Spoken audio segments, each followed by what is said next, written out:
Fulton County District Attorney Fani T. A joint debate has taken root among Willis friends and supporters. In response to allegations that romantic relationship between him and the chief prosecutor in election intervention case against Donald Trump should disqualify both these allies. ArrowRight says, have no Georgia law requiring Willis or Nathan Wade to be taken from the case. Even if the charges are true, they see the debate as something of distraction provoked by one of Trump's other defendants, who has a long history as GOP opposition investigator. They say the case is very important, must go on, but in some ways, the damage may have already been done. After nearly 2 weeks of obscene headlines, Willis still hasn't denied the charges or addressed direct charges.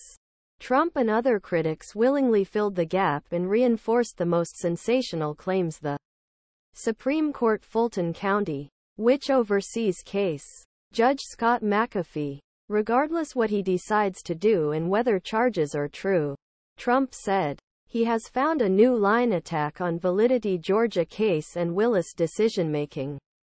The allegations threaten to shake public confidence in Willis' investigation into Trump. Those who want Trump be held accountable for his effort to reverse his defeat in 2020 are scrambling protect the case. Norm Eisen, a long-serving objective observer, who agrees that it is in public interest to know one way or another whether jury believes Donald Trump is leading a conspiracy to overturn the 2020 election. He will be concerned about impact of these claims, he said. Willis, who served as special counsel on the House's first accusation against Trump, was an ally and advocate of the case. Eisen told reporters on Saturday that although there was no legal basis to disqualify both prosecutors, Wade had to voluntarily withdraw from the case.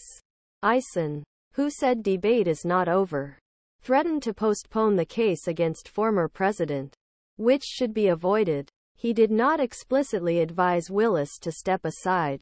This is a reflection of the dangers of the case against Trump. There is plenty of evidence to justify the decision to sue Mr. Trump and his collaborators, including Mr. Mike Roman. Eisen said, this is very likely to result in conviction. And given that the public has great interest in quickly concluding this powerful case, we should not waste time on the calendar. Wade did not address the charges against him, and his lawyer declined to comment. Another Trump defendant, Roman, told Willis a court about 2 weeks ago an inappropriate, confidential personal relationship he claimed they were, and Willis might have broken the law by hiring Wade as special prosecutor, was an inappropriate, confidential personal relationship with him. Unrelated to his work the case, it allowed him to pay for holidays worldwide. He demanded that the prosecutors be dismissed and that the charges against him be dropped. On Friday, Wade's lawyers for his wife, whom he did not meet,